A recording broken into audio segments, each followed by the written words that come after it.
Tonight on Inventing the Future, we're taking a close look at the collision between open society and surveillance. With guests Bruce Schneier and Julian Sanchez, stay tuned for what's next after What's Next.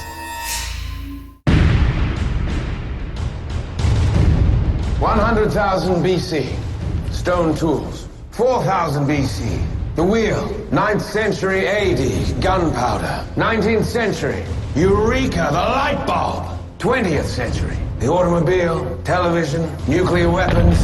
We choose to go to the moon in this decade and do the other thing.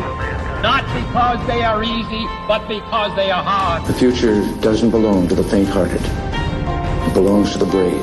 Everything around you that you call life was made up by people that were no smarter than you. And you can change it. You can influence it. You can build your own things that other people can use. People want their technology to have a sense of humanity. They want it to understand me, you specifically. We have 3 billion new minds coming online to work with us to solve the grand challenges. The rate at which the technology is getting faster is itself getting faster, to a point that we have the potential to create a world of abundance.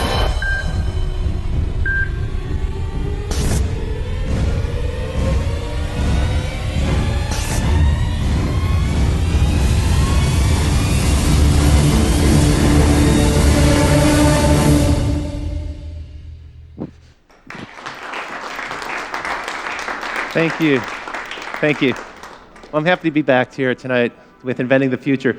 You know, tonight's show is a little bit different than our usual show. Usually I come out and I talk about technologies that get me really excited, things that are coming in the future that I think hold great promise. Tonight it's going to be a rather different perspective, because it turns out that the digital technologies that so delight us and brought us so much abundance in terms of information and new ways to communicate, new ways to share ideas, well, those technologies also have a dark side to them. And we're going to take a look at that tonight. It turns out that these technologies are in use around us right now. For instance, you're probably familiar with the idea of a hacker who might be going after your password to your social network account, or maybe your credit card information, or something like that. But it turns out that they have a convention in Las Vegas, yes, just like any organization, the Black Hat Conference. And in 2011, just a couple years ago, one of these hackers presented a paper where he proved that he can actually wirelessly hack into an insulin pump or a heart meter and actually hack it from a distance. In a way, he could send a jolt to that person and commit the perfect crime by killing him in a way that would be totally undetectable. That's a scary thought, and some of the manufacturers are already working on cloaking technologies to prevent that from happening. Just last week, the National Intelligence Estimate was published, and this is a document that details how China has a massive sustained campaign underway right now to hack into multinational corporations. And as it turns out, more than 50 corporations are under almost constant assault in this way. More than 50 corporations per week are hacked into at an average of almost 2 times a week. Their internet defenses are successfully penetrated. So this is a real present threat that's happening. And it's not just the overseas threats that are happening. This technology is starting to pervade our life. It's becoming actually scarily commonplace. There are already companies, retailers, that are experimenting with cameras that'll track you as you walk into the store, and they'll compare your face to face images that have been tagged on Facebook, this facial recognition technology that's so prevalent, not just on Facebook, but also Apple and Google and other companies have promoted. And that's not all. Some companies are starting to use this in a way that I feel is almost unfair, where in a job interview situation, a corporation may demand that you relinquish your Facebook credentials or your Twitter account so that they can get a better understanding of your habits and how you communicate and who you're connected to. And that's a little bit Orwellian, I think. And perhaps most creepy of all, just this last week, Raytheon, a major defense contractor, announced a new program called Riot. It's the Rapid Information Overlay technology. What this allows them to do is assess in massive scale people's behavior in social networks so that they can predict future behavior. And this starts to take on a kind of creepy sci-fi theme. Now, some people feel that privacy's over. Just a decade ago, the CEO of Sun Microsystems, Scott McNealy, said this. He said, "You have zero privacy anyway, so folks, get over it." That's the world that he envisioned. We want to hear from you. We'd like to know what you think about this issue. And you can certainly use the hashtag ITF to let us know. I noticed that some people before the show have already started to send in questions on Facebook. And on live stream, you can chat in and offer your questions and comments as well. After tonight's show, we're going to stick around a little while for some live Q&A with the audience about this. But first, what I want to do is introduce our experts. We have two fantastic guests for you tonight. And first, let's bring on stage one of the most renowned security experts in the world, Bruce Schneier. Bruce, welcome to the show. Thanks for joining us. So, you are well known as a kind of a pundit about security and the issues that we're going to talk about tonight. And your services are also in high demand with organizations all over the world. What people might not know is that you have a fantastic newsletter they can sign up for. It's where I learn about these issues, and I've been following it for quite a while. And Bruce also recently published this book, Liars and Outliers. Tell me a little bit about this book. Is this on this topic, or? Well, it is in sort of a meta way. What I'm looking at is the notion of why security exists, and I'm looking at trust. And really, if you think about society, we need trust to make it work. I mean, you got this audience here, and I'm looking at them, and not one of them has jumped up and attacked the person sitting next to them. Right? You laugh, but if that was an audience full of chimpanzees, we couldn't get away with it. Right? Humans are the only species that can sit there quietly. And society works because of this. And there's a whole bunch of reasons, right? One of them might want to mug the other person or, steal my iPad back in the dressing room. But they don't for a whole bunch of reasons. Right? There's a lot of security there. And we have sort of a social construct that keeps us all looking out for each other. It's social, legal. There's a lot of things going on there. So the nature of society requires some measure of trust to function. But in some respect, this might be getting undermined. For instance, this topic of hackers. It keeps coming up. People are very familiar with it. But from what I've read, you think it's kind of an overblown idea. Sometimes it's overhyped. Well, we do tend to overhype the criminal threats. And it's really what makes headlines, what sells newspapers. We like to hype the attacks from China, cyber terrorism, cyber war. Basic cyber crime, stealing money, I think, is underreported. Okay, a lot more happens. Some people doesn't said make the news. that accounts for almost 2/3 of all crime is now internet crime. I don't know if that number is accurate, but I've heard that. Yeah, it's really hard to count. It's hard to measure. That's but right. There's certainly a lot of it. So we can't dismiss it. It's a real thing. But tonight we're going to cover a number of threats. I thought we'd start though with a funny idea here. So a hacker in Montana hacked into a local TV station, and he got into the emergency alert system there. And he sent out the message that the zombies are attacking right now. So sometimes it's malicious hacking, sometimes it's just for fun. It's like a prank, and we've seen many examples of that. One thing you might not know is the prevalence of this, how often this is happening. So for the audience, you might wonder what these four things have in question here in the picture, on the screen. The New York Times, Twitter, the Bush family, and the U.S. Federal Reserve. Well, the answer is that last week, these guys were all subject to massive hacking intrusions. And so it's a wide range of targets. And this is going on so frequently. We hear about it so frequently, we kind of get numb to it. And it's interesting. It's a different people in each case. Right. We believe New York Times was Chinese. The Bush family was, I think, politically motivated. Federal Reserve was the anonymous group, so was some kind of political statement. Twitter, I don't know. Let's pretend it was a criminal. Right? You've got an array of different threats here. So the paranoia is justified a little bit when we hear about the hackers, but let's turn to another subject, which is these Chinese intrusions, because we heard so much, coming out of Davos, we heard so many companies grumble, complain, and in some ways they were a little bit ashamed to admit that they have this problem, kind of a growing problem, that they're being hacked constantly.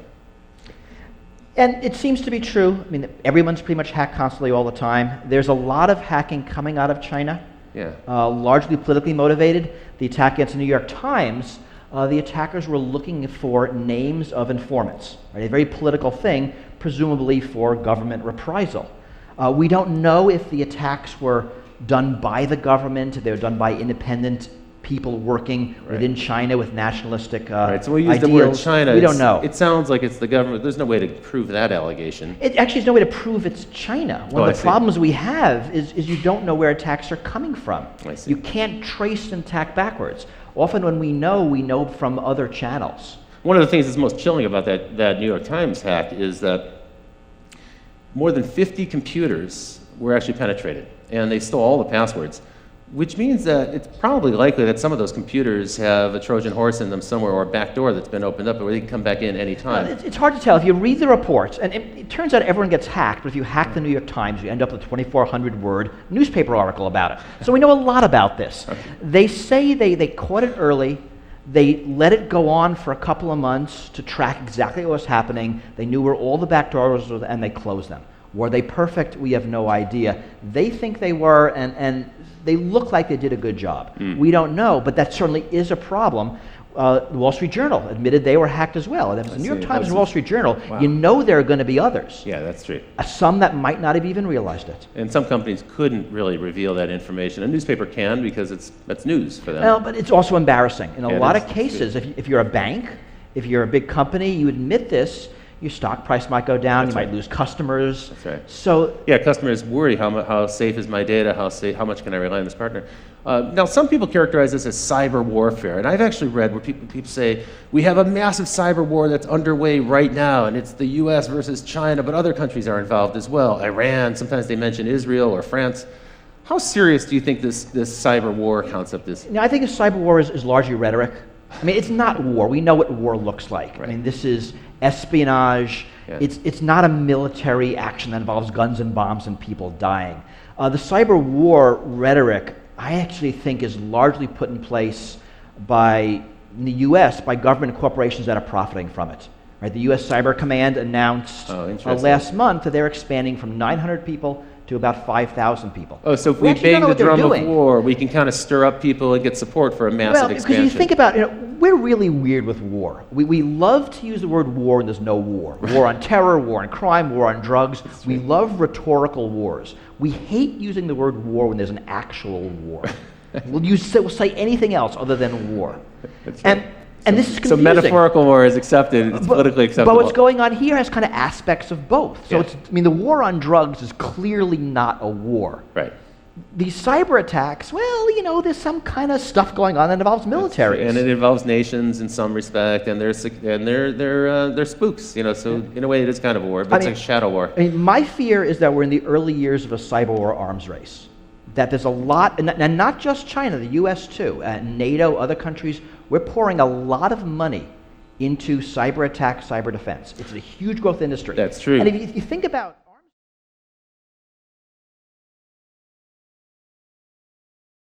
and the drumbeat gets louder every single day. You coined the term wholesale surveillance to describe the way governments are kind of hoovering up data, and in the U.S.'s case, it's frankly because of the massive expansion of Homeland Security after 9/11.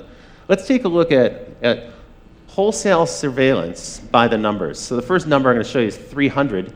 This is the number of times a citizen of the United Kingdom is videotaped on average every single day as they pass through the UK. There are about 5 million CCTV cameras in the UK. It's the most heavily surveyed country in the world. 1/3. This number represents the percentage of US Air Force craft that are autonomous drones. Most people are unaware that we have 7,500 drone aircraft in the US Air Force right now, and that number is increasing rapidly. And by the way, the Air Force isn't the only government branch that has drone aircraft. We'll get into drones a bit more. But the number that struck me was 40. 40 is the number of attacks every single day by drones in Afghanistan. I was unaware of this until I started to put together the research for this show. So last year, on average, every day there were 40 drone attacks in Afghanistan. 76, this is the number of nations that are rapidly scrambling to get their own drone Air Force fleet. So soon the United States won't be the only country that has drone aircraft, and they're seeking to either develop the technology themselves or acquire it on the market. Now this big number, 878,000, that's a number of hours of audio that have been recorded in 2012 by the FBI in surveillance here in the United States. And this number is staggering 29 million electronic files that were gathered by the FBI last year in surveillance in the United States. So this is, in some respect, these numbers reflect the massive expansion of electronic surveillance that's happening right now. And to help us talk about this, let me introduce our next guest, who comes to us from Washington, D.C. Folks, it's Julian Sanchez from the Cato Institute. Hi, welcome to the show. Thanks for joining us. So Julian, you actually have been covering these topics on the web as part of your responsibility at the Cato Institute, but also as a journalist for some time. You're an expert in the subject of privacy and law and this electronic surveillance. As far as anyone can be. Okay, well, that's a rapidly evolving topic. One of the things we talked about earlier today, and we're getting ready, was the expansion really began after 9/11. We had kind of a state of emergency. And my observation is it's a permanent state of emergency. It doesn't seem like there's any end in sight. Well, that's right. It's not a conventional war where you beat the enemy and then they're gone. It's a war, in a sense, on a concept terror. And as long as there are angry young men somewhere who hate the United States, there'll be a justification for that threat. That's right. As long as we keep lobbing in Predator drones with Tomahawk missiles, we'll probably create a whole new generation of terrorists who wish to... We don't seem to be running out. Yeah, that's right. Now, tell me a little bit about Homeland Security, which really it's a relatively new thing, but that's been the locus of this big government expansion. And what they really did was they combined a whole bunch of different government departments together under one mandate. Tell me a little bit about the growth of that and then some of the other organizations. Well, that's one part of it. The DHS gets a lot of attention. They're perhaps the most visible in the form of TSA, the people who are groping you as you get on a plane. It's really, though, I think, not the biggest expansion of the surveillance state since 9/11.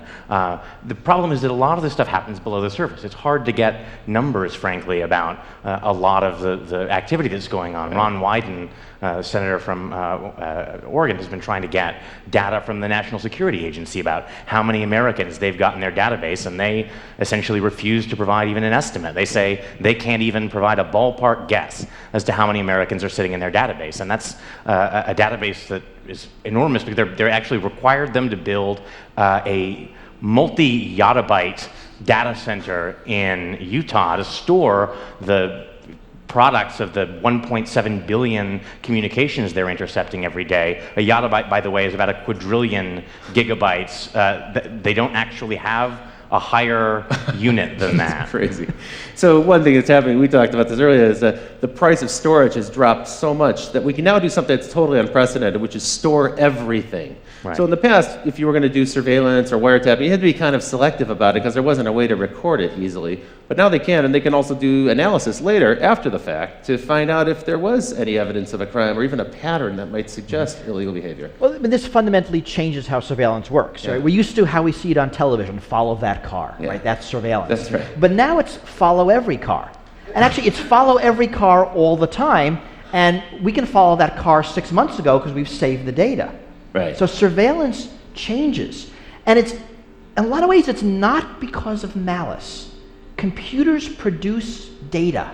Right. I mean, whenever you use your credit card, your cell phone, your computer, data about what you're doing and where is produced. That's right. And as data storage drops to free, as data processing drops to free, it's easy to save it. Why not save it then? And so you have companies saving it, like a Facebook, a Google, they're saving it, governments are saving it, they're trading data. Right. Right, Google provides data to governments when asked under certain rules. Sometimes under subpoena, sometimes not. Sometimes not, and often we don't know. I mean, last month, a bunch of human rights individuals asked politely Microsoft to tell them who they're letting spy on Skype video calls. Right, so we're asking nicely. Did they get an answer? We did not yet. This is one of the concerns. There's a growing world of surveillance. We know that a lot of it's happening. We know a lot of money's being spent. We don't know where, and we don't know what they're recording. And we often have no choice. I mean, I like to think, I don't like to think this, but it's sort of true that Google knows more about my interests than my wife does. Yeah. That's a little freaky. And they're able to predict better what you might do next because of the pattern. They can match your pattern against another cohort. And I've kind of never even met Google, let alone gone out of it. Here's a question from Twitter, and the question is, Minority Report, how long until we can predict when people will commit crimes? So how soon do you see that coming in the future? Well, I mean, what are we asking? How long before we can predict? Probably never. I mean, I don't think those are things we can predict. How long before we're going to start using the ability that we think we can predict? Well, we're doing it today. That's true. That's what the Raytheon Riot program That's what the no-fly list is. That's true. We predict that you are so dangerous that you're not allowed to fly for any reason, yet so innocent we can't arrest you. It's kind of a weird mixed bag of people. So those things are coming, and I think they're going to become more and more. I think as technology gets more dangerous, as the things a bad guy can do increase, I mean, think about bioprinters, Think about homemade. I mean, all the things we're scared of, homemade nuclear weapons. Some of the topics we've covered on the show. As those things get scarier, the desire to stop someone before the fact. I mean, the only normal crime prevention is after the fact. Right? I'm going to let you murder somebody, the crime's gonna happen, and I'm just going to arrest you after the fact. Right. That only works if I can live with the murder rate. Right. But that's not going to work if you're able to print a pathogen that drops a species. So there will be an incredible push for this before the fact. Preemptive strike. Right, which is the minority report type of future. It's going to be lousy, it's not going to work, but people are going to want it. Arguably, that's what's going on in Yemen today, right? So we now, last week... Signature strikes. Exactly. NBC released this, this purloined document from the attorneys that basically gives Obama a permission slip to go ahead and assassinate American citizens off U.S. soil using a robot in the sky. Okay, so that occurred. What are they actually aiming for? They're not going for people who are in the process of conducting some sort of terrorist incident or building a bomb or something. They're targeting people who are at home. They're targeting people who are at a celebration, a wedding party or something. People who aren't actually doing anything necessarily criminal. It's the intent, the possibility, as you say, they're targeting them based on behavior and some measure of prediction. Well, so they're a moderately higher bar for American citizens. This is the strict standard, right? Is they have to be an imminent threat, and capture is infeasible, except imminent, it turns out, doesn't really mean imminent, because there doesn't have to be any kind of particular plot that they know is ongoing. So imminent means something other than imminent, and capture being infeasible means, I think basically it would be easier to kill them. Right, inconvenient, I think, rather than feasible. Now, if you had the bad taste to be born somewhere other than the United States, you don't even get that level of protection. Again, most of the drone strikes that are happening now are so-called signature strikes, meaning it's not there's a particular person who's targeted, but 5 20-year-old Arab males are congregated somewhere,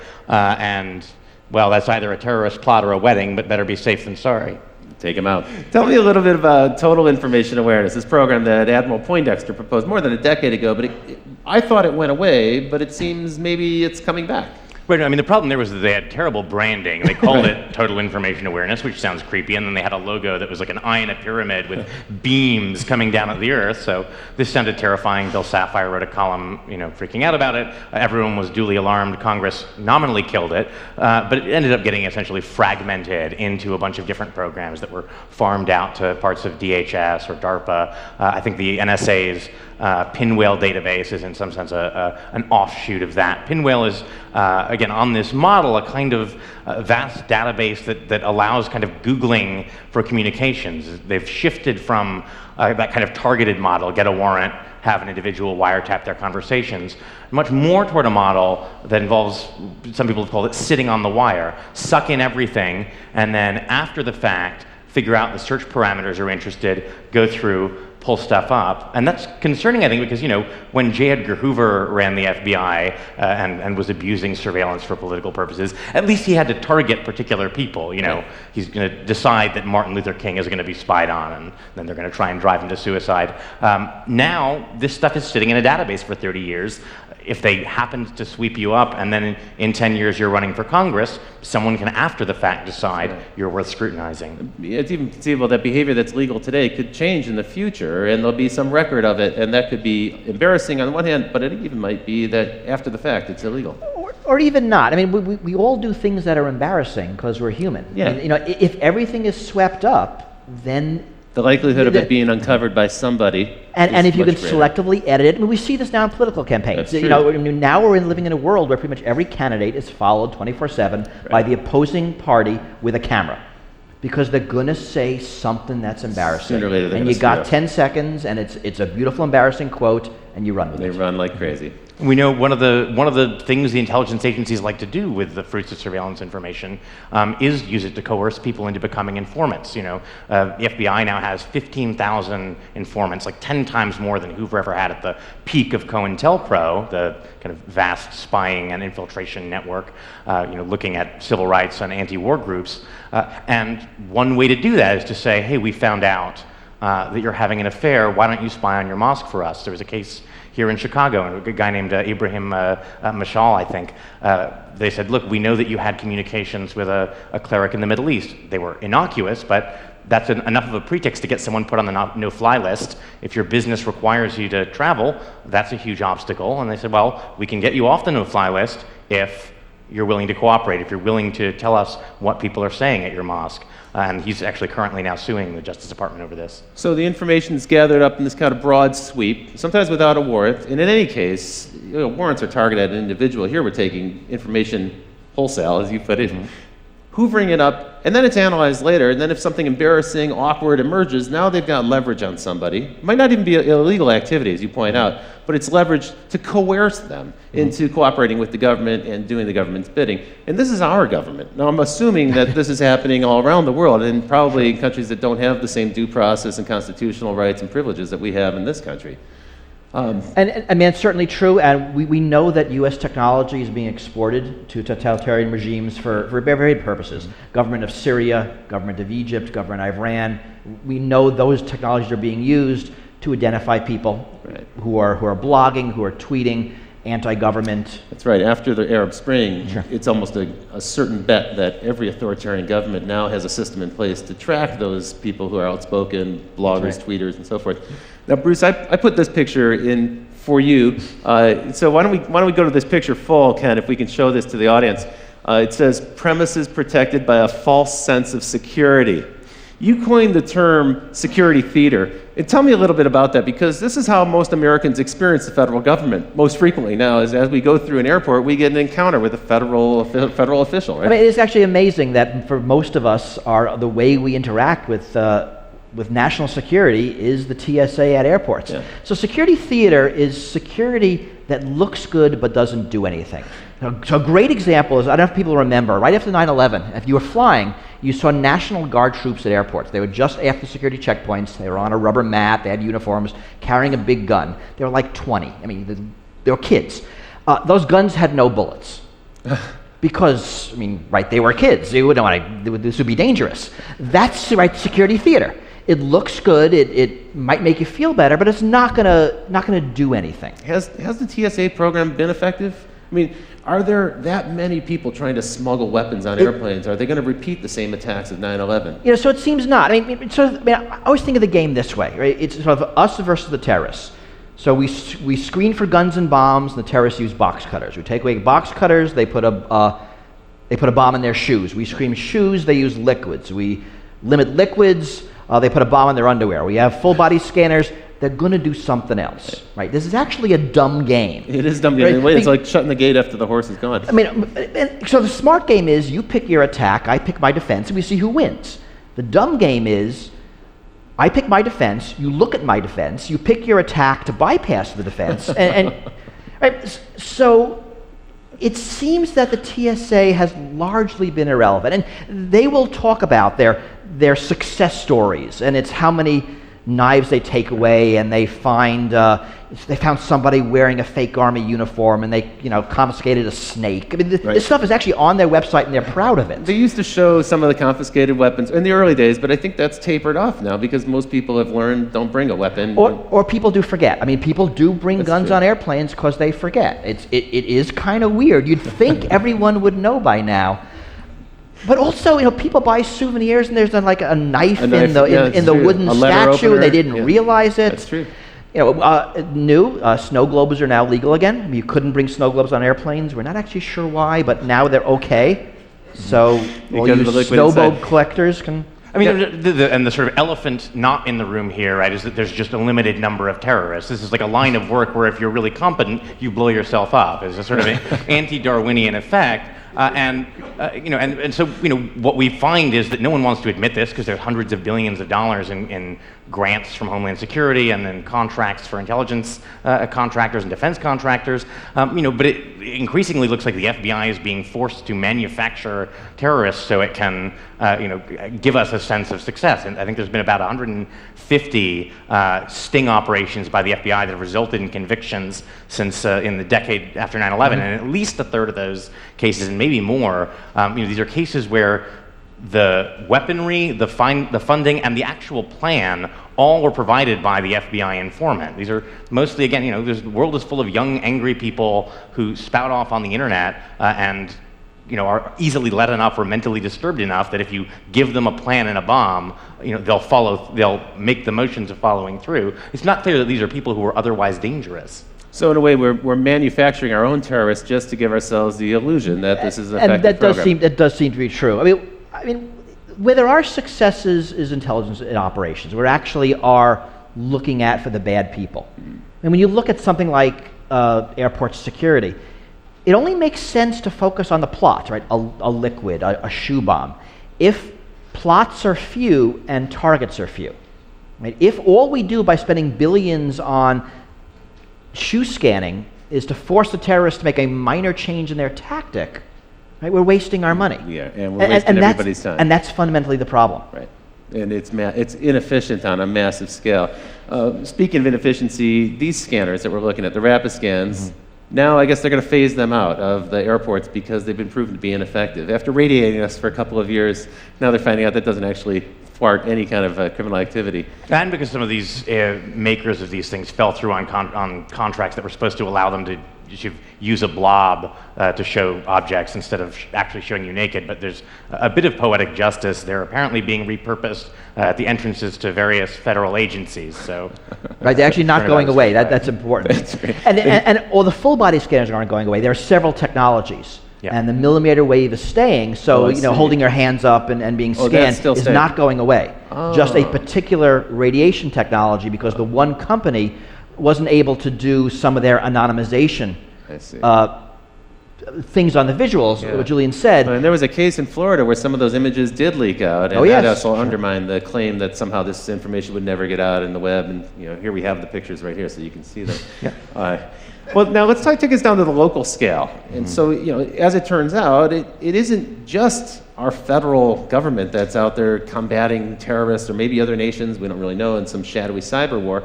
But actually, in a weird way, I think the DHS has kind of co-opted your local police force. They've turned them into deputies of this national effort to find terrorists.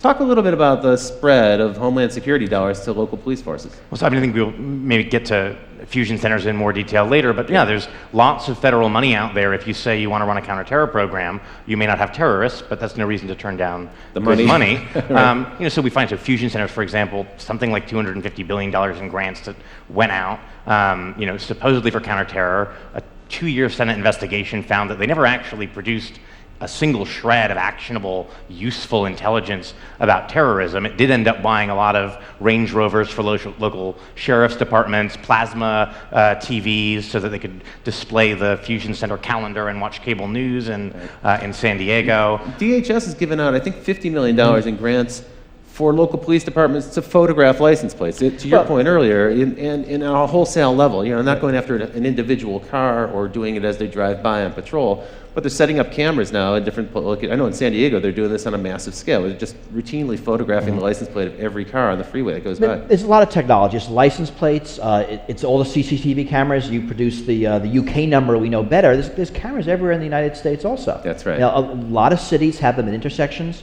where they're automatically scooping up camera license plates. Again, that's being saved. The money's being used for other surveillance, for cell phone surveillance, for just collecting up lots of data. And we'll get into cell phones in a minute. But because it's data, it sloshes around. I mean, this is the fundamental problem. It doesn't matter who collects it. That's true. Once it's in the system, it goes into a fusion center, it goes into the NSA's computers, it goes into some marketing computer, and the data stays. And it's very hard to get rid of it. And now it's being used for all sorts of purposes. And we have no control over it, or really even any visibility into what data is collected. We don't know how it's being used or who's using it. We also don't know when it's going to come back to haunt us, because it may turn out a few years later something that you did was of interest to them, and they may have been tracking you for quite some time. You're probably taping this show. I'm sure we are. So there are billions at stake, and it's a rapidly growing business. We know now that the surveillance business itself, just that segment of it, is now something like a $5 billion business outside of government to private corporations. I thought it might be nice to take a look at the snooper market, take a look at all the devices, some of the devices that are on sale. For instance, the watch hound, which allows police forces to listen to cell phone conversations the same way you might if you were using, say, a radio band scanner. So you can actually tune in to the cell phone conversations. You probably didn't think that people could hear you when you're talking to your cell phone. In fact, that's widely available. These are widely in use. The STINGRAY. STINGRAY, this is an interesting device. It can be mounted in a van, in a police van, and driven around a neighborhood. And if they're trying to find a particular individual, even if that individual is not using his cell phone, what it does, the STINGRAY pretends to be a cell phone tower, and so it'll find that phone, connect with it, and then they can drive a few more blocks and eventually triangulate the location of that particular phone. So they can find you with your phone. In a weird way, your cell phone is like a little spy that's in your pocket, leaking out information about you. And then CELLBRITE. This is one that troubles me the most. So for a routine traffic incident, moving vehicle violation, you can be pulled over by a policeman, and if you have your cell phone on your body, or if you're using it when they pull you over, then they have the right to take your cell phone, and they plug it into this thing, CELLBRITE, in just about 2 minutes it can download everything that's on your phone. Now think about that. That technology is actually accessing my whole life in my cell phone. You're with the Cato Institute. At this point, I need to disclose that the Cato Institute is known as a libertarian organization, a libertarian think tank. What's your take on this device, this CELLBRITE? I mean, are you outraged by this? This is a little bit of an intrusion. Yeah. I think it's, the question, of course, is whether this is actually something that happens routinely. We don't know what a court would say about a situation like this, but certainly the setup is there. The Supreme Court has held that it's not just felonies that a police officer can arrest you for. It's any crime, including not having your seatbelt buckled or a traffic violation. It's up to their discretion whether to perform an arrest. And then once they've decided to arrest you, there's a Fourth Amendment exemption for search as incident to arrest. It's certainly not beyond the realm of possibility that they could decide that that is covered within the scope of a search incident to arrest, and effectively use a pretextual stop to gather a full record of your electronic life. I've also heard that when you enter the U.S., sometimes Customs and Border Security will do the same with laptop computers, cell phones, and so forth. And usually, you're right, it's for an individual of interest to them. Not necessarily a suspect, but it might be someone we know of, documentary filmmakers and volunteers who work on organizations, even people affiliated with Aaron Swartz. have been detained in this way and seen their electronics moved down. Well, and the privacy watchdog at DHS actually just issued a finding that suspicionless searches of laptops and other electronic devices basically should be allowed to continue. No reasonable suspicion of any kind is necessary. And they concluded bizarrely that there would be no civil liberties benefit to curtailing these searches at the border. And border search here is sort of a term of art. It's also their view that the sort of constitution-free zone extends for about 100 miles in from the border. And the Constitution-free zone, not a phrase I'd heard before. Remember, this is all temporary. I mean, so what's the outrage here? That my phone has my email, my contacts, my calendar, my life. Potentially my credit card information could be stored. But think about what's really happening. I have a smartphone. It's probably that Google has my email, my calendar, my contacts. Right? It's just in a convenient cell phone shaped package for me to carry around with me. You're right. If the police wanted it, they could just go get it elsewhere. That's true. I mean, so data's moving around. One of the problems with these debates is we always focus on one thing. We focus on cameras, focus on cell phones, we focus on CCTV. Whereas the problem is everything put together. Right? It's not drones, it's drones with cameras. It's not drones with cameras. It's drones with cameras and face recognition, the ability to track between different drones and day-to-day, tie that back to databases so you can see in real time from a drone everybody's name and income level as they walk around town. This is a terrifying prospect. In a way, getting your data from the phone is super inefficient because one, the person knows that you've done it, probably. They see you plugging their phone into something, and you have to only get one person at a time's data. What a drag. Unfortunately, since a series of sort of misguided rulings from the late 70s, Fourth Amendment doctrine is that once your data is in third-party hands, once it's Google or Facebook holding on to it, in principle, that's now their business records. You've surrendered your Fourth Amendment privacy interest, and so a lot of that data that we naturally expect to be protected by the Fourth Amendment's requirement of a warrant issued by a judge isn't protected in that way and can be gained. People are totally unaware of that. That actually pertains to your Gmail account, for instance, which is stored on Google servers or any other but email. Pretty much everything these days. I mean, cloud computing, we have our pictures somewhere, our emails somewhere. All of our data is very rarely on our devices That's now. really true. It's really Increasingly, elsewhere as we become because it mobile. makes a lot of sense. But now, as Julian said, It's a the vulnerability. rules no longer apply that protect them. In a weird way, our protections, our First Amendment, Fourth Amendment protections haven't really caught up with the 21st century. Not even close. And the technology is evolving much faster than laws ever will. Let's bring it right back home here in Illinois. You were shooting the show here in Chicago, and you may be unaware that right here in Illinois, there are 91 organizations working on counterterrorism efforts. And what's interesting about that number of 91 is that more than 3/4 of them didn't exist before 9/11. So these are brand new organizations that are involved in some way or another in surveillance. That's why we call it Illinois, the land of surveillance. Welcome to this place. What we happen to have here is 2 fusion centers. You talked a little bit about these. Here's a really ugly diagram from the government. It's non-confidential, so it's been released for us to show to you tonight.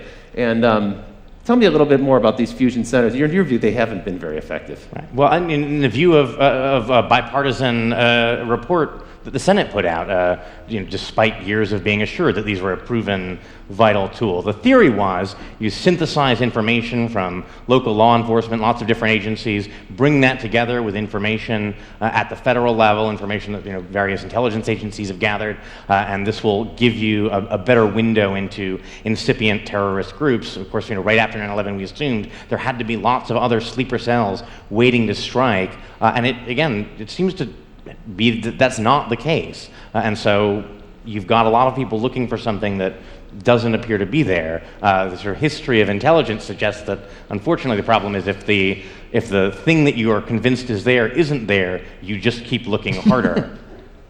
It's true, and redouble your efforts and argue in the future. We need more resources to go after this. Yeah. One of the funny ironies that I think has emerged here is a statement that actually was made by Julian Assange, and we put on this picture here. We got this picture from the web, but it's actually worth zooming into. So if we can put this on screen for the folks at home. You have Julian Assange of WikiLeaks, and he's saying, "I give private information to the public for free, and I'm a villain." Meanwhile, Mark Zuckerberg of Facebook, well, he's taking your personal information and he's providing it to private enterprise for money, and he's the man of the year. Your take on this is slightly different, I think. You're not going to go with this parody 100%. Well, it's funnier than it is true. I mean, Right. just sort of for reasons of greed, basically. Zuckerberg wants to keep your information, so the corporations have to keep coming back to him to target their ads. You give out all that information, they don't need you. But these companies, and it's not just Facebook, it's also Google, it's also Apple, they're subject to literally thousands of subpoenas and these really creepy national security letters. Yeah. Can you tell us a little bit about that? Because I think a lot of people are unaware of what an NSL actually is. So national security letters, they're a tool that existed in a much more limited form before 9/11, were in a series of stages expanded. They allow FBI agents, basically the head of any one of 52 FBI field offices, to authorize without judicial supervision or approval the seizure basically of non-content telecommunications records and financial records. And financial records now has been expanded to mean any record from anyone that uses money, essentially. And Obama, when he was campaigning, said he wanted to do away with these. He wanted to do away with national security letters being used to seize sensitive information about people who are not even suspected of a crime. They're really used in a kind of 6 degrees of separation way to say, well, we have one target, let's look at everyone they're friends with and let's look at who they're emailing and what websites they're visiting, so we can get a kind of social graph or pattern out of it. Actually, in 2010, the Obama administration broke Bush's record for the number issued. It was about 26,000, only This is a staggering pertaining number. to Americans. And the number of people affected, it was more than 14,000. Again, that's only Americans, and it doesn't include national security letters for basic information, like, who is associated with a certain IP address. This is only more detailed transactional logs. So there's they're no getting. warrant, there's no judge involved, Right. there's no secret court that you have to go to, you don't have to show any evidence. In fact, you can use these to troll for evidence and then go back to the court and say, well, now we've got the evidence we were looking for thanks to the NSL, and now please give us the warrant so we can go after these people. And there's a lot of belief that's happening. And to Google's credit, they will say quarterly how much of these they're getting. I mean, they'll tell us. They don't give us details. Twitter they has just also pushed aggregate. back, right? And even some telcos have, not our very big ones, they seem to have kind of been co-opted by the I government. mean, a lot of companies will not tell us at all how many of them they get, whether they comply, how much they comply. It is all very secret. Google and Twitter are rare in sort of volunteering some of this information about how much they get. There's no aggregate reporting as there is with wiretaps that would give us a kind of overall picture of how much these different electronic surveillance tools are used. The telcos normally are not so forthcoming, but Congressman Ed Markey sort of requested the major cell phone carriers to give a tally of how many requests from different kinds of law enforcement agencies they got, added up to about 1.3 million a year. Wow. A lot of that is cell phone tracking, a lot of that is calling patterns. Also, just the compliance with that, think of the number of requests. I'm certain that the person receiving those requests at that volume would just automate the process and not even pay attention. Well, Sprint has done that. They created a back end called L-Site because they said, we're getting so many requests, we just couldn't deal with them manually anymore. It's like the information smorgasbord. They allow them to just dial straight in. We've heard rumors about that too with some of the other social networking sites. Kind of a creepy thought. One question here comes in, have you developed your own ways to combat or accept this new world order of constant surveillance? So I guess the question pertains to you guys. What do you do in your own lives to keep your lives private and secret? I mean, what we do is around the edges. Right. What can you do? You can not have a credit card. You can not have a cell phone. You can not go outside. You can live in a cave. I mean, they kind of make no sense. I don't have a Facebook account. That makes me kind of a freak. I keep all my email on my computer. That makes me a double freak. I'm doing some things around the edges, but by and large, there's not a lot we can do. I mean, you have to accept it simply because you're being surveilled. What we learned from the General Petraeus scandal is that even the director of the CIA can't keep email secret. I mean, if he can't do it, I don't stand a chance. That is a very troubling case, isn't it? That Gmail hacking, it's a major intrusion. Not just the fact that it was kind of a comedy of errors with our two generals and they're flirting with this woman in Florida and so forth. That was funny and had a comic element to it. But in fact, this Gmail hacking by the FBI with really no pretext, no evidence of criminality, and they trolled through until they found some evidence of something that they could hold him accountable for. It's bizarre on a couple levels. It nominally started as an investigation into cyber stalking, meaning she'd sent some harassing, Paula Broadwell had sent some harassing emails to a woman who was friends with Petraeus. This is not normally the kind of thing the FBI would really involve itself in at all. Having tracked these emails back to Broadwell, because again, you're never private, she had used an anonymous Gmail account, but then logged in from the same IP address to her real Gmail account. Even if you're using stuff like something like Tor, usually the IP address is persistent over time. So if you log into anything that's connected to you within that window, you can be traced back again. They can link those two things. And then having figured out who sent the emails, if that was they decided, I think, ultimately that actually the emails didn't rise to the level of criminal harassment, but having identified who sent them, instead of then confronting Broadwell, they decided to do a fishing expedition through all of her email. And it's not clear what conceivable connection that had to the thing that they were supposed to be investigating. So at that point, the supervisors, when they found no evidence of criminality, they should have called the investigation off, and they didn't. That seems like a real breach. We'll probably hear more about that story. I need to move on. I'm loving the conversation, but we have to get into what's next. So in this show, we like to talk about what's now and what's next, and then what comes next. The next things we're going to talk about are drones, phones, and super cookies. And it gets creepier, folks. So check this out. Predator drone, you're familiar with these. They've been in use since 2001. There's one on display at the National Air and Science Museum, so they're already kind of a part of American history. Massive expansion to that program. But as Bruce mentioned just a minute ago, the scientists from DARPA have been experimenting with different ways to modify these. There's all sorts of new, weird versions of drones that'll be coming out in the near future.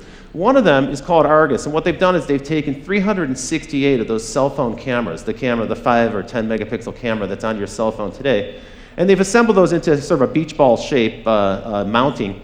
And they can put that at the front of one of these drones. And this Argus program then allows that drone to hover over a particular place and record everything that's happening on the ground. Now, the device itself, the drone itself, has literally millions of terabytes of storage on board, but they're also streaming that data out down to the ground. And so in real time, someone who's back in the base station can see an image kind of like this. It's a composite image of all those different eyes in the sky, and they can start to see what's happening on the ground. But what's even more troubling, because of the degree of accuracy in each of those cameras, is that they can zoom in.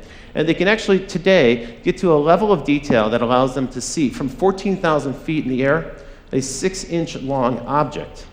They can also, using gait analysis technology, face recognition, some of the other technologies you mentioned, they can actually start to identify the people on the ground. Today, these technologies are being used in Afghanistan to fight the war there. Tomorrow, those drones will be in the United States.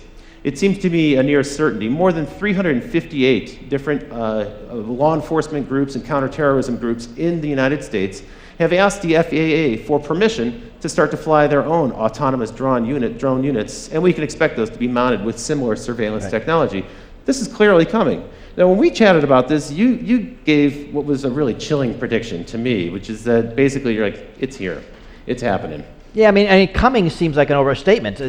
We used drones this week to hunt down that California cop killer who was holed up in his mountain hideout. Right.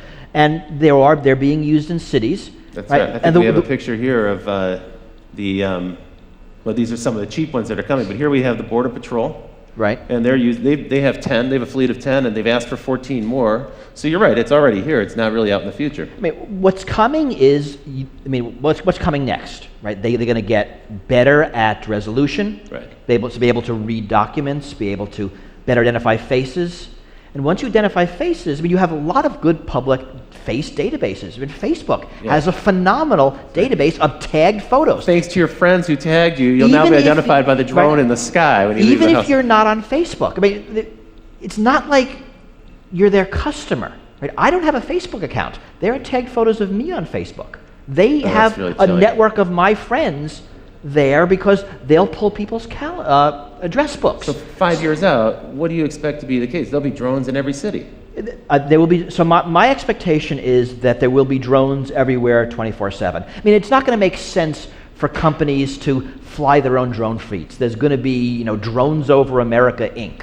And they'll have drones everywhere, and like Google Street View, it'll be drones sky view real time, and you just rent time on it. You get what you want. Like a backbone internet provider, you'll just lease capacity on the drone. Because that's surveillance for hire. But that's a smart way to do it. I mean, you have that now with satellites. So if you're a company that, I'm making this up, wants to sell lawn care products, you can get a map, you can overlay it with addresses, see who has crappy lawns, so you now can call them. So it's all the data being collected and overlaid with other data. So we can identify people, we can collect it, market it with databases, we can integrate it with cell phone data, which, as you mentioned, is location data, and also data about who you're interacting with. And now, whether you're a government or a corporation, you can collect people who aren't your customers, for everybody, a lot of data about them, which allows you to market to them. That's true, and for commercial purposes, there's many good uses, right? Real estate people want to understand where traffic patterns are going. Retailers want to see how much foot traffic and car traffic. There are weird uses, right? I mean, there's a lot being talked about now about personalized billboards, that a billboard will see you walk by. Now they can recognize your gender really quickly, and they can give you an ad that you might like better. Wow. But if they now know you by name, the same ad now follows you around town. That is... And then onto Facebook and onto Google, and it gets really weird. It sounds like science fiction. So for one of the things you're leading up to, you've already foreshadowed a little bit, is the combination of these eyes in the sky, and frankly, eyes everywhere. Every building will have cameras on and so forth. All that information now is going to be networked. Previously, the CCTV cameras weren't networked, but now they're networked. And we can cross-reference that with your location data. So your phone in your pocket, as I said earlier, it's a spy. It's really like little brother is watching you. You're carrying little brother around with you. That's leading us into this wonderful new world of behavior tracking. This is the white-hot center of online advertising at this point. It's the hottest field for online marketing, where we can actually kind of predict patterns of behavior, predict who we can market to next, some of the things you were just alluding to. Tell me a little bit about super cookies. Here we've got a goofy picture of super cookies, but this is actually kind of a creepy new development in browser technology. Well, so the idea is that people have started to catch on. Some of them have. Right, it's actually not that new. Right. Oh, that's true. You clear out your cookies so you can't be tracked online. Yeah, we're familiar with that. You clear but your it turns cache, out there's a lot of other ways you can do that. There are plugins like Flash that allow separately data to be stored that can be used for tracking purposes. And there's stuff like browser fingerprinting. Your browser sends a lot of information about how your system is configured, and it turns out that very often that's enough to uniquely identify you, the sort of precise combination of different search system history, settings. the websites that you visit, and so on. Even things like the fonts on your computer. I mean, computers tend to have fingerprints that uniquely identify them. What we're really learning is, and it's worse on something like a smartphone, that it's really, really hard, probably impossible, to not be tracked. That even if you do all the things right, enough happens around you that the data is being collected. Right. And then, of course, once it's collected, and it's you don't know where it goes. Right. It's the future of advertising. Even the Magic Kingdom is using a kind of technology. This is an example from Disneyland where your family can have a RFID bracelet, a little radio frequency tag bracelet that they can wear so your kids can run around Disneyland and you can kind of identify them. But that's not the only people who are watching. It turns out Disneyland loves this because they can now track traffic flows within the theme park, and they can see if you're spending more time in Tomorrowland than Frontierland and so forth. They also know if dad is spending time drinking a beer while his kids are on the rides. It also means that the different Disney characters can greet you by name because they'll see your name on some device that they're holding and they can actually say hello, which for parents who've taught their kids not to talk to strangers who address them by name, this starts to create kind of a weird situation. And I don't know if not to talk to strangers applies to giant ferrets. That's right. Cinderella. Yeah, right. But not really a stranger. You know, my feeling is that this type of technology seems innocuous. Oh, come on, it's Disney. How bad could it be? I think the problem for this is when you have a 6-year-old kid running around with an RFID tag, what you're really doing is conditioning them to submit to this level of surveillance. And you're just getting them used to the idea that everything they do is going to be tracked. And we see it also in schools. I mean, schools are now getting a lot of these things, and they're often being given to schools. For that reason, it acclimates people. So whether it's face recognition technology or fingerprint technology on buses, this is all being sold as. So biometric is also a part of it. Schools are very dangerous. There's shootings every day. Your kid has a 1 in 2 chance of dying in a shooting. Whatever our fears are, they're being sold to us to mollify them, and it does get kids used to this sort of a ubiquitous surveillance. That it's normal. I mean, this is one of the things that the TSA security theater actually is effective at. I mean, if you think about the opening scenes of that George Clooney movie, Up in the Air, where he's just absolutely seamlessly, almost ballet-like, whipping his laptop out, sliding his shoes off. I mean, it's all this sort of choreographed dance, and it reminds me of this idea that of the French philosopher Michel Foucault talked about, that there's forms of surveillance that create docile bodies. That by being observed, that we are trained to follow the path of least resistance, which is to say, train ourselves to automatically go through the procedures that expose us to the TSA guy with the least amount of hassle. I mean, they do a good job of encouraging this, right? Well, you don't have to go through the naked scanner. You can instead get terribly groped. Well, no, the easier thing to do is submit to the naked scanner. Yeah. And it's a form of training. That's true. I think that's very true. You know, I was a young man. I had the opportunity to live in Berlin, and I spent time in East Berlin and East Germany and elsewhere in the East Bloc. And this was the one thing I took away from that experience, is when you live under constant surveillance and you don't know who's working for the government, they all might be spies, you never really know, people become apathetic and they stop trying. Well, but also you change. I mean, I remember in the years of 9/11, I'll be talking to a friend on the phone, and we say something because we're talking about security, and one of us says, wow, I hope the NSA isn't listening. We both laugh because it's a funny joke, but the conversation changes. That's true. The fact that you might be observed in all things changes how you act. It makes you less of a free person. I mean, there's probably less crime in East Berlin, but you didn't want to live there. You sure didn't want to live there. One of the sadder things I remember reading in the New York Times reporting on the NYPD's sort of Muslim infiltration program was there was a student union at, I think, Columbia or another New York university where they had posted in the room where the Student Muslim Association met a sign saying, please do not discuss current controversial politics in this room, we don't want trouble. And that doesn't seem like a healthy environment for a free society. Right. Please keep your free thinking at home. Don't bring it here. And unfortunately, you don't know these things till they're gone. Freedoms are hard to value. You only value them when they're missing. When they're gone. That's really true. And more than a decade ago, Phil Zimmerman, the creator of Pretty Good Privacy, he said he likened personal privacy to the environment. He said there's going to be a time where it becomes kind of a privilege for a certain group of people who can afford to have access to it.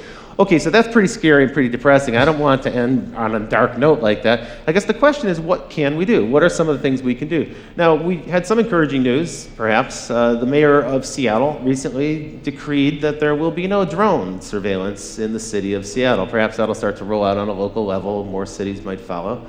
Some people are starting to hack together their own way to avoid police surveillance. Here's a kind of homemade version of a license plate scanner avoider.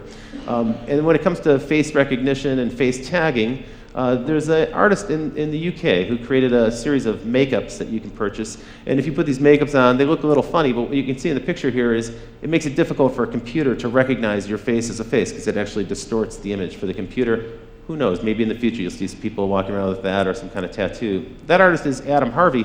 He's actually introduced a fashion line, which we have here, and we'll show a little bit later on. Marley's got a few of them over there. Here are a couple examples of these. It's a little fanciful, maybe a little hypothetical at this point, but these are garments designed to help you protect yourself from surveillance cameras, from thermal scanners, and from surveillance cameras. And you can see they might even have a chance of bringing the burqa back into style here in the Western world. One thing actually that they sent over I thought was probably had some use to it, which is this bag. It's a little case for your cell phone, and when your cell phone is inside of it, it doesn't emit any signal. No signal can get in. Nobody can track it. Well, of course, nobody can call you either. That's so true. It's like, you could just turn off your cell phone and save $100. Tell me a little bit about this act. So this is an act that was proposed by Rand Paul of Texas, right? This is the Preserving Freedom from Unwarranted Surveillance Act. It's a big title, but actually kind of a neat principle. Yeah, I mean, the only possible member of Congress who I could ever say might go a little further than I actually would is Rand Paul. The idea here was to require a warrant, a full-blown Fourth Amendment probable cause warrant, anytime law enforcement or intelligence wants records about you from a third party like Google or Facebook. Not just the contents of communications. Federal law sometimes allows those to be gotten without a search warrant, although courts are increasingly saying the Fourth Amendment requires it. He wanted to say all records, your IP logs, your basic subscriber information, everything would require a full-blown warrant. That seems like a little much. I mean, they need something that they can get first so they can build the evidence they need to go to a judge for a warrant. But it's actually a very hard question where to draw those lines. What is sensitive information? Because even something like an IP address or email headers can reveal stuff about your political associations, which the Supreme Court has said is protected under certain circumstances. You can't force a controversial political organization like the NAACP to reveal who their members are to the government. That's a pretty tall order. But unfortunately, right, this bill died in committee, right? I mean, the bill and all of the technologies you talked about, if you think about it, they're really around the edges. When you think about what we can do, the unfortunate answer is kind of not much. And these things are happening. There's a drone lobby. There's now a big surveillance technology lobby. I think what we can do is what we're doing here. We need to talk about the issues. We need to make people aware of them, and we need to agitate. I mean, this is going to require real social and political change. We're not up for it now. The hope is that we will be eventually. I quite agree with you. Note that the Paul bill was one of several that got shot down as the FISA Amendments Act, which empowers the NSA, was reauthorized. A lot of this stuff was a lot milder. So a proposal that the NSA has to make an estimate of how many Americans are being swept into its database, shot down. A proposal that before, if they're doing foreign collection and they sweep up Americans and they want to search for a particular American, they need a search warrant for that, shot down.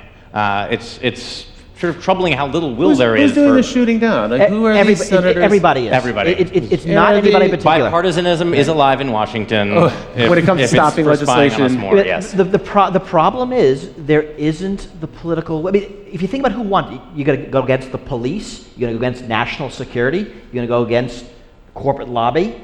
There's not a lot of power arrayed against these things, and that's why this is hard. It's a giant issue. Well, it's time for me to start to bring the show to a wind down now. We will have an open Q&A afterwards, and I hope you'll stick around for that. But now it's time for me to talk about what's next after what's next. And folks, it's simple. You face a difficult choice ahead. We have to decide what kind of society we want to live in this country. A society where we can expect a reasonable degree of privacy, or a society where transparency is forced upon us without any possibility of resisting it.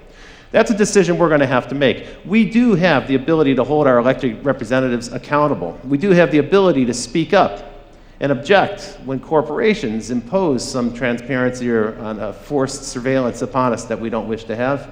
And we have the ability to speak up. So it is forums like these that give us the opportunity to have that kind of an exchange.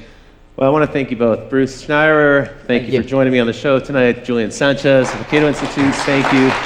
Be sure to check out Bruce's book, Liars and Outliers. I want to give a big shout out to the crew here at LiveLab. And Barry, thank you very much for making this show possible. It's been a pleasure doing the show with you. And a big shout out to our live band led by Paul Wardico. Strike it up, Paul. Let's hear it.